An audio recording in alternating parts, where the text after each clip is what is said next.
There is no Muslim ban. If there was, sorry, why don't we? Okay. Okay. This is the point. This is a talk about the hysteria. I'm talking about 85% of the world's Muslims are allowed into the country. This is what you do, Piers. You say, he hasn't done this, he hasn't done that, he's not going to do all these things. Give him a chance, mate. And you know what I mean? Why not? Hitler didn't kill the Jews on the first day. He worked up to it. Well, that was Piers Morgan debating President Trump's travel ban with Jim Jeffries, a comedian from Australia. It was all on Real Time with Bill Maher on HBO, but Piers was hardly done. After that, he got into a lengthy Twitter spat with Harry Potter author J.K. Rowling. Rowling tweeted this: "The fact-free, amoral bigotry apologism of celebrity toady Piers Morgan is, of course, why it's so delicious to see him told to F off." Piers replied this way by calling Rowling's tweet, quote, "peak foul-mouthed minor celebrity anti-Trump hysteria at its most deliciously supercilious." Rowling retorted this way: "If you'd only read Harry Potter, you'd know the downside of sucking up to the biggest bully in the school is getting burned alive," and so on, for dozens of tweets. But when he isn't battling beloved children's authors on the internet, Piers Morgan is the U.S. editor-at-large for DailyMail.com. He joins us now from Tampa. Piers, that was when citizens of the British Commonwealth go to war with each other, the results are unbelievable. So what was the argument Jim Jeffries was making? F off. What does that mean exactly? Well, look, it wasn't an argument, was it? He was just shutting me down by telling me to go forth and multiply. I mean, what was extraordinary was we just had a lengthy segment in the show, in Bill Maher's show, about the need for President Trump to be more factual, to always tell the truth, not to be erroneous with his facts and so on. And then we moved on to, I think Bill mentioned it first, the Muslim ban. And I said, well, hang on, it's not actually a Muslim ban. Now, I wrote a column for the Daily Mail when this executive order came out saying I didn't agree with it, I didn't think it was well executed, I thought it was wrong. However, you cannot call something a Muslim ban if 85% of the world's Muslims are allowed into America, even if it comes into effect. So it was just a factual statement. And it seemed to me very important to make that point and make it strongly, given we just had a big debate about facts. Anyway, Jim Jeffries didn't like this, and off he went, you know, effing and blinding and trying to shut me down. He didn't really have any argument to put to me. And then he used the Hitler analogy, and, you know, Hitler started, you know, didn't kill the Jews all on day one.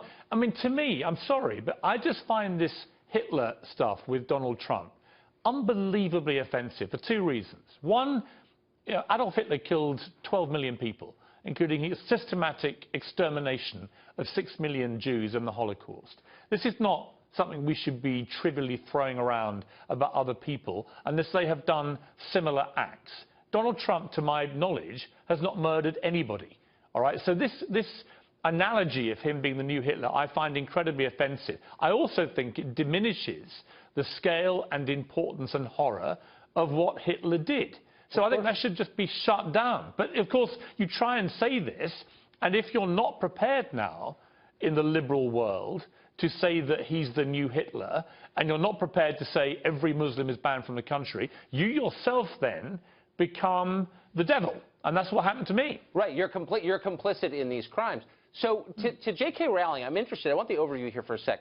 Like a lot of people, especially of her station, affluent, well-known celebrities, she's really upset, like more upset than I've ever seen a class of people ever be upset.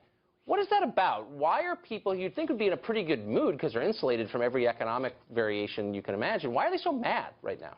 Well, she's a serial loser. I mean, the more that J.K. Rowling has screamed at people to vote in a certain way, the more her people have lost. So let's go through the checklist of glorious failure. She backed Ed Miliband in the last UK election. He got thumped by David Cameron. She then moved on to back the Remain campaign to stay in Europe, and obviously we Brexited, so she lost that as well. She then threw her substantial political influence behind Hillary Clinton, shouting down anybody that disagreed with her.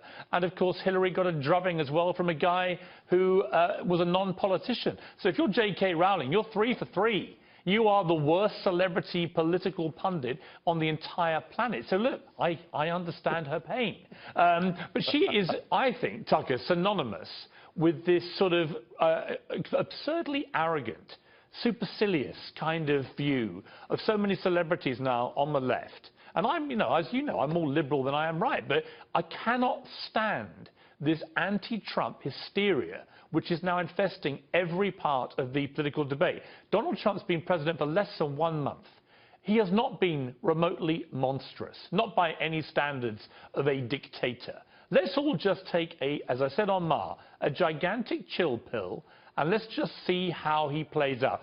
I happen to be quite encouraged as somebody who probably wouldn't naturally have voted for Donald Trump myself, but I've watched his interaction with Japan and with China and with Canada today, with my own country, the UK. He looks to me to be somebody easing into the position of president and actually being quite pragmatic and pretty sensible. So why don't we all just stop marching every time he tweets, stop screaming every time he says anything, and just calm down. I think that's great advice. Or if you're J.K. Rowling, just go to your wine cellar for a month or two and calm down. Just go and write about Hogwarts, wizards, whatever they are. I've never read a word of Harry Potter. Just go and immerse yourself in the world of muggles or whatever they are and shut up. Because, if a celebrity wants to talk about a cause, so you're Leo DiCaprio and you want to talk about climate change in a sensible, intelligent way, that's great. DiCaprio, after Trump won, the first thing he did, he went with Al Gore to see the new president to talk to him about climate change. That is a smart way for a celebrity to use his status. But to be somebody famous and just assume your view somehow is more important than everybody else's. And if somebody doesn't agree with that view, you must scream them down like they're the devil. I think it's pathetic. I love it when Brits fight. Piers Morgan, thank you for that.